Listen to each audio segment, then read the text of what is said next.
ሁለት ማስታወሻዎች ልናገር። አንዱን ውስጥ ለውስጥ ስናገር ሰሚ አጥቼ ለምእመናን ልናገር ብዬ ነው። ክስ እንዳይሆን አይደል? ጃንጥላ ስትገዙ ባካችሁ ምእመናን ተጠንቀቁ። ለታቦቱ የምንይዘው ጃንጥላ አጥተናል። እናንተ የምታዩት ትልቅ መሆኑን ነው። ከላይ ያለውን መስቀሉን ሐረጉን ነው።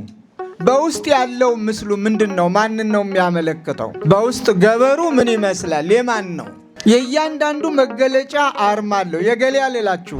ታቦት አቁመን ልመና ከልክለናል። ታቦት አቁመን ልመና መከልከላችን ግድ ስለሆነ ስለዚህ ለዚህ ጸሎት ነው የሚያስፈልግ። ታዲያ ሳንቲም ልመናው አሁን ታቦት አቁመን ባንለምን ደግሞ ስጋ ወደሙ እየተሰጠ ልብ አድርጉ፣ ስጋ ወደሙን እየተቀበለ ነው።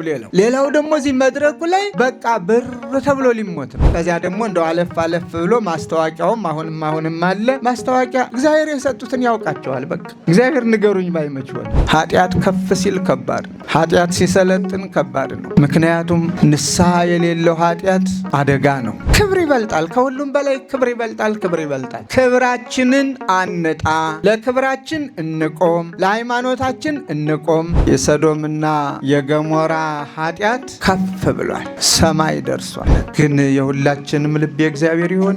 የሁላችንም ሕይወት የእግዚአብሔር ይሆን? ሁላችንም የእግዚአብሔርን ትእዛዝ ፈጻሚዎች እንሆን ይሆን?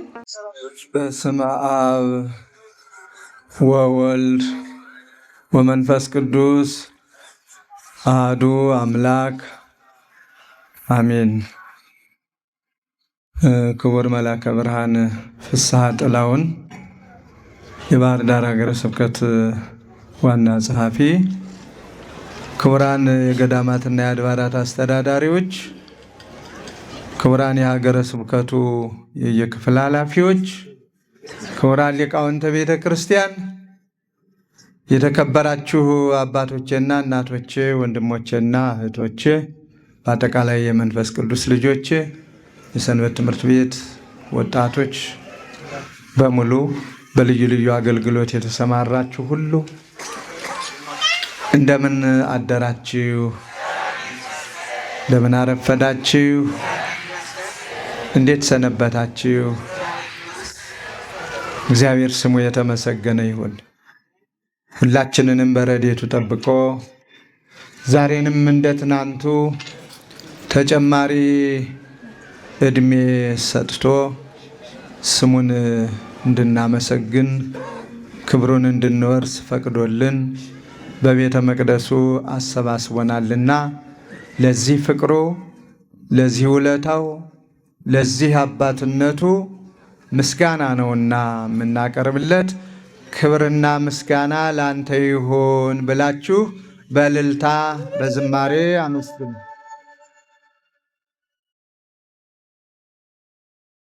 እንኳን አደረሳችሁ። እንደ ዛሬው ሁሉ ለሚመጣው ዓመት እግዚአብሔር በቸርነቱ ጠብቆ ያድርሳችሁ። ትምህርቱን ሊቀ ሊቃውንት ስምዐኮነ መላክ አስተምረውናል። ከዚህ በላይ መሄዱ ጊዜያችሁን መውሰድ ነው ብዬ አስባለሁኝ። እንደው ዝም ብሎ ተቀመጠ ላለመባል ትንሽ 2-3 አረፍተ ነገሮች ብቻ ለመናገር ሞክራለሁ።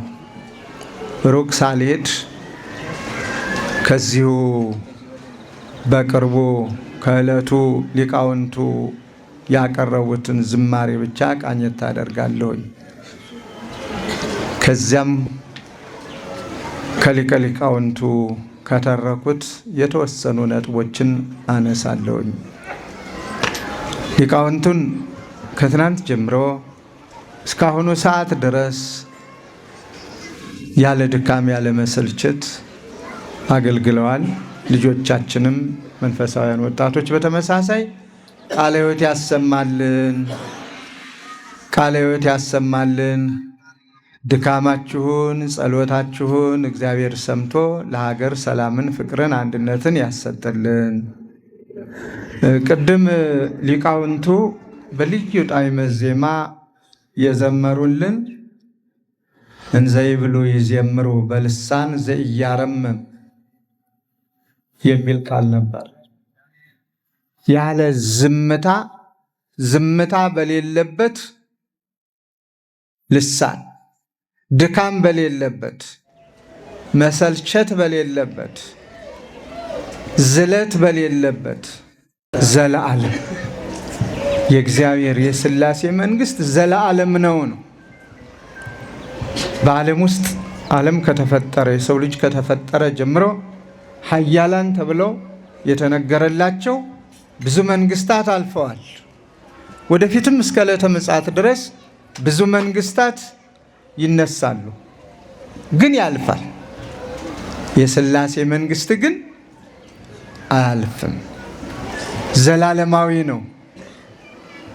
ደግሞም ሌላ የፈጠረውን ሌላ ያስገኘውን ሌላ ያዘጋጀውን አይደለም የራሱ አድርጎ የሚገዛ የሚኖረውም በባህሪው ለዘላለም ይኖራል። ሁሉንም ካለመኖር ወደ መኖር አምጥቶ ፈጥሯል። ስለዚህም በሚያምኑት፣ በሚወዱት፣ በሚያከብሩት ለሕጉ ቀናያን በሆኑት ለሆኑት በነሱ ያለ ድካም ምን ጊዜም ይመሰገናል። ይህንን ነው ሊቃውንቱ የዘመሩልን። ብዙና ብዙ ያናግራል። ስለዚህ የማያልፍ መንግስት ያለው ሥላሴ ሁሉን ፈጥሮ የሚገዛ ሁሉንም ካለመኖር ወደ መኖር ያመጣ አድሎ የሌለበት ባለጸጋውን ስለ ብዕሉ ድሃውን ስለ ንዴቱ ወይም ደግሞ ስለ ድህነቱ ኃያላኑን ስለ ኃይላቸው አይቶ የማያደላ ሁሉንም እንደ ሥራው እንደየፍላጎቱ የሚገዛ ዘላለም መንግስት ያለው ሥላሴ የእሱ አገልጋዮች ስለሆን ክብርና ምስጋና ለእርሱ ይሁን። ሁልጊዜም ከቤቱ ያወጣን። አዎ እግዚአብሔር ሁሉን ሲገዛ ሁሉን ሲመራ በቸርነቱ ነው፣ በፍቅሩ ነው። ዓለም ግን ያልፈጠረውን የእሱ ያልሆነውን በብዙ መልኩ ሲገዛ እናያለን። ስለዚህ ያለ አድሎ ከሚገዛውና ከሚመራው እግዚአብሔር ሁሉም ተምሮ በፍቅር በስርዓት የሚመራ ያድርግልን። ሌላው ቅድም ከመጽሐፍ ቅዱስ ትምህርት በስፋት ነው የተረኩልን። ባጭሩ ሁለት ቃል አብርሃም ሥላሴን አስተናገደ። ከሰው ወዳጅነቱ የተነሳ ከእንግዳ ወዳድነቱ የተነሳ እንግዳን ወዳድ በመሆኑ እንግዳ ሳይዝ ላለመመገብ ባደረገው ተጋድሎ ሥላሴን እስከ ማስተናገድ ደረሰ። ተስፋው እውን ሆነለት፣ ተሰጠው።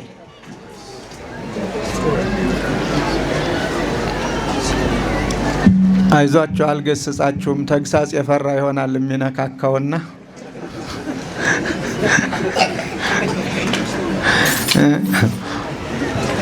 ዛሬ የተግሳጽ ቀን አይደለም፣ ቀን አለው።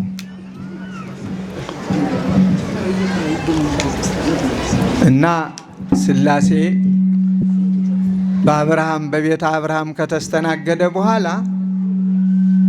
ሲሄድ ለአብርሃም የምሰውረው ነገር አለን የሚል ቃል እናነባለን። ቀጥሎ ለአብርሃም ለወዳጄ የምሰውረው ነገር የለም ይልና እግዚአብሔር ሊያደርገው የፈለገውንና የወደደውን ለአብርሃም ነገረው። ምን ሲል? የሰዶምና የገሞራ ኃጢአት ምን አለ? ከፍ ብሏል፣ ሰማይ ደርሷል። ኃጢአት ከፍ ሲል ከባድ ነው። ኃጢአት ሲሰለጥን ከባድ ነው። ምክንያቱም ንስሐ የሌለው ኃጢአት አደጋ ነው። ስለዚህ ሰዶምና ገሞራን እንዳልተፈጠረች አደርጋታለሁ ነው መልሱ። አብርሃም ስለ ራሱ ክብር ብቻ በቃኝ ብሎ አልቆመም። የራሱን ልዩ ክብሩን ተጎናጽፏል። ራስ ወዳድ ስላልሆነ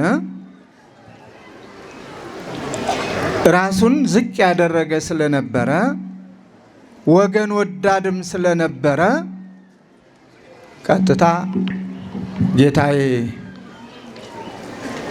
እናገር ዘንድ ፍቀድልኝ ብሎ እጅግ በትህትና 50 ሰዎች ቢገኙ ያችን ከተማ አትምራትምን ነው ያለ። 50 ሰው ልብ አድርጉ። በከተማዋ 50 ሰዎች ከተገኙ እምርልሃለሁ። አሁንም አብርሃም አንድ ጊዜ መናገር ጀምሬያለሁና እኔ ትቢያ አፈር ስሆን አንተን ማናገር የማይገባኝ ነው። እንደው 45 ሰዎች ቢገኙስ የሚል እነሱም ከተገኙ እምርልሃለሁ። አሁንም አትሰልቸኝ፣ አንድ ጊዜ መናገር ጀምሬያለሁና 40 ቢገኙስ እምርልሃለሁ። 30 ቢገኙስ ለማሳጠር ነው እምርልሃለሁ። 10 ቢገኙስ? ከ50 ሰው የት ነው የደረሰው? 10። ታዲያ በከተማዋ 10 ሰው ጠፋ። 10 የጽድቅ ሰዎች ጠፉ። 10 የበረከት ሰዎች ጠፉ። 10 የእግዚአብሔርን ልብ የሚያራሩ መዓቱን በምሕረቱ እንዲለውጥ የሚያደርጉ ቁጣውን በትዕግስቱ እንዲለውጥ የሚያደርጉ 10 የእግዚአብሔር ሰዎች ጠፉ። በዚህ ምክንያት ሰዶምና ገሞራ እንዳልነበረች ሆነች። ዛሬ ስንት እንኖር ይሆን? ስንት እንኖር ይሆን? በዚያች ከተማ 10 ሰዎች ጠፍተዋል። ለማምለክ ዛሬ ብዙ ነን እዚህ። እግዚአብሔር ብለን የምንሰግደው፣ የምንበረከከው፣ ቁመን የምናስቀድሰው፣ የምንቀድሰው፣ የምንባርከው፣ የምንባረከው በጣም ብዙዎች ነን። ግን የሁላችንም ልብ የእግዚአብሔር ይሆን? የሁላችንም ሕይወት የእግዚአብሔር ይሆን? ሁላችንም የእግዚአብሔርን ትእዛዝ ፈጻሚዎች እንሆን ይሆን? ብዙና ብዙ ያናግራል፣ ግን ምን ያደርጋል? የእግዚአብሔር እንሁን። 10 ሰዎች እኮ ብንኖር ኑሮ ዓለም እንደዚህ አትረበሽም ነበረ። ደም እንደ ጎርፍ አይፈስባትም ነበረ። በዓለም የምንሰማው ብዙ ነው። ጭንቀቱ ብዙ ነው። ውጣ ውረዱ ብዙ ነው። በዓለም ውስጥ ከምትገኘው አንዱም ሀገራችን ናት።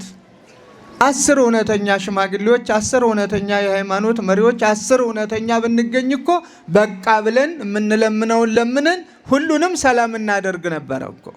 ግን የለንም። እግዚአብሔር ከሁላችን ጋር ይሁን።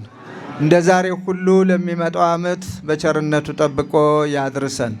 ሁልጊዜም ከቤቱ አያውጣን፣ ለንስሐ ያብቃን። ዘላለም ሥላሴ ሁልጊዜ በባህሪው የሚመሰገን ያለማቋረጥ ያለ ድካም ቅዱሳን መላእክቱ የሚያመሰግኑት የሚሰግዱለት የሚንበረከኩለት ለፍቅሩ ወሰን የሌለው ሁልጊዜም በፍቅሩ አቅርቦ ልጆቼ ብሎ በቤቱ ያኖረን ዘንድ ቸርነቱ አይለየን። 2 ማስታወሻዎች ልናገር። አንዱን ውስጥ ለውስጥ ስናገር ሰሚ አጥቼ ለምእመናን ልናገር ብዬ ነው። ክስ እንዳይሆን አይደል? ቅድም አልወቅስም ብዬ ነበር። ጃንጥላ ስትገዙ ባካችሁ ምእመናን ተጠንቀቁ። ለታቦቱ የምንይዘው ጃንጥላ አጥተናል። እናንተ የምታዩት ትልቅ መሆኑን ነው። ከላይ ያለውን መስቀሉን ሐረጉን ነው። በውስጥ ያለው ምስሉ ምንድን ነው? ማንን ነው የሚያመለክተው? በውስጥ ገበሩ ምን ይመስላል? የማን ነው? የእያንዳንዱ መገለጫ አርማ አለው። የገሌ አልላችሁም፣ ግን አጥኑት። አሁን ከታቦቱ እንዲህ ስንዘረጋው በውስጥ ይታያል። የሚታየው ነገር ግን የማን ነው? እኛን ኦርቶዶክሳውያንን ይገልጣል ወይ? አይደለም። ኦርቶዶክሳውያንን ተውት፣ ጠቅላላ ኢትዮጵያን የትኛውንም ሃይማኖት በኢትዮጵያ የሚኖረውን ይገልጣል ወይ? የነማን ነው የአርማ? ከተለያየ የተቀያየጠ ስለሆነ ይህንን አይታችሁ ግዙ። ችግራችን ምን መሰላችሁ? እኛ እናዘጋጀውማ የእኛን ነዋያት የልዩ ልዩ ሁኔታዎች ያዘጋጁታል። ብቻ ገበያው እንዲደራላቸው ይሸጡልናል። ሳናውቅ ሳናይ ስርዓቱን ሳንጠብቅ እንገዛዋለን። እልል ብለን እንቀበለዋለን። በጸሎት እናሳርጋለን። ይኸው ኢትዮጵያ ዓላማዋ ይሄ ነው፣ የዚህ አስፋፊ ናት ተብላ ሌላ ስም ቤተ ክርስቲያኒቷ ጭምር ይሰጣታል። ስለዚህ ካህናቱም ብዙ ጊዜ ተናግሬ ስለነበረ ነው፣ ይህንን ጥላ አትዘርጉት፣ መልሱ መልሱ መልሱ። ሁልጊዜ በዓል በሆነ ቁጥር አሁንም እዚያው ነው። ስለዚህ የማይሆን ነገር ከስር ያለውን እየገነጠላችሁ አውጡት።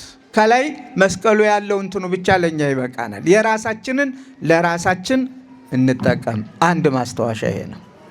ሁለተኛ ታቦት አቁመን ልመና ከልክለናል። ታቦት አቁመን ልመና መከልከላችን ግድ ስለሆነ ታቦታቱን አቁመን ሁልጊዜም ልንል የሚገባው እግዚኦታ ብንችል ምህላ ማድረስ ሰላሙን እንዲሰጠን፣ ረሃብ እንዳይሰለጥን፣ ቸነፈር፣ ችግር፣ በሽታ በሀገሪቱ እንዳይሰለጥን፣ የሰው ልጆች በሰላም ውለው በሰላም እንዲገቡ፣ እግዚአብሔር የቸርነቱን ስራ እንዲሰራ በጊዜው በሰዓቱ ሁሉንም ዝናሙንም እህሉንም ማንኛውንም ነገር እንዲሰጠን፣ ነጋዴው ነግዶ እንዲያተርፍ፣ ገበሬው አርሶ ቆፍሮ አምርቶ ከራሱ አልፎ ሌላውን እንዲመግብ። ስለዚህ ለዚህ ጸሎት ነው የሚያስፈልገው። ታዲያ ሳንቲም ልመናው አሁን ታቦት አቁመን ባንለምን ደግሞ ስጋ ወደሙ እየተሰጠ ልብ አድርጉ፣ ስጋ ወደሙን እየተቀበለ ነው። ሌላው ደግሞ እዚህ መድረኩ ላይ በቃ ብር ተብሎ ሊሞት ነው። ምን አመጣው? ይሄን ክብር ይበልጣል፣ ከሁሉም በላይ ክብር ይበልጣል። ክብራችንን አንጣ፣ ለክብራችን እንቆም፣ ለሃይማኖታችን እንቆም የዘወትር መልእክቴ ነው። ስለዚህ በአንጻሩ ገንዘብ አያስፈልግም እያልኩ አይደለም። ካህናቱ የሚያገለግሉት የዕለት ቀለብ ያስፈልጋቸዋል። የጎደለውን መሙላት ያስፈልጋል። ቢፈርስ የሚያድስበት ያስፈልጋል። ስለዚህ ያለ ልመና ምእመናን መስጠትን ተለማመዱ። ያለ ልመና ሳትለመኑ እንደው በስላሴ ሳትባሉ በገብርኤል በሚካኤል ሳትባሉ ቤተ ክርስቲያን ማን አላት የገቢ ምንጯ እኔ ነኝ ብላችሁ ከምታገኙ ታደርጉታላችሁ። ግን እንደው አሟሟቂ አትፈልጉ፣ የሚነዘንዝ አትፈልጉ። በፈቃዳችሁ አስራታችሁን በኩራታችሁን ከሰጣችሁ ልመና የሚባል ከዚህ ግቢ ጥርግ ብሎ ይወጣና እልልታ፣ ዝማሬ፣ ውዳሴ፣ እግዚአብሔርን ማመስገን፣ ጸሎት፣ ቅዳሴ፣ ስጋው ደሙን ተቀብሎ አሜን ብሎ ጸበል ጠጥቶ በመስቀል ተባርኮ መሄድ ብቻ ይሆናል ማለት ነው። ስለዚህ ቤተ ክርስቲያን ክብሯን አታለችና ለክብሯ ማን ይቆም? እናንተ ልጆቿ፣ እኛ ተላላኪዎች፣ የእናንተ ታዛዦች ሁላችን ተባብረን እንድንቆም አደራ ነው የምለው። ጥሩ መልክ ይዟል። ይሄ ታቦት አቆሞ መለመኑ ቀርቷል። ግን መልኩን ቀይሮ ስጋው ደግሞ ስንቀበል አገር የሆነ ልመና እግዚኦ ነው የሚያሰኝ ወደዚያ ተቀይሯል። ከዚያ ደግሞ እንደው አለፍ አለፍ ብሎ ማስታወቂያውም አሁንም አለ። ማስታወቂያ እግዚአብሔር የሰጡትን ያውቃቸዋል። በቃ እግዚአብሔር ንገሩኝ ባይመች ሆነ። እንደዚህ በጎ ስራ የሚሰሩትን በክብር ጽሕፈት ቤት ጠርቶ ጸሎተ ማርያም ደግሞ የምስክር ወረቀት ሰጥቶ ለታሪካቸው ለልጆቻቸው የሚያቆዩትን አሰራራችንን በደንብ አድርገን በአባቶቻችን በነበረው በጥንቱ እንድንጠቀምበት ነው። እግዚአብሔር ከሁላችን ጋር ይሁን። እግዚአብሔር ይጠብቃችሁ። እግዚአብሔር ያክብራችሁ። ከፈተና ይሰውራችሁ። የሰላም አምላክ ሰላሙን ያብዛልን።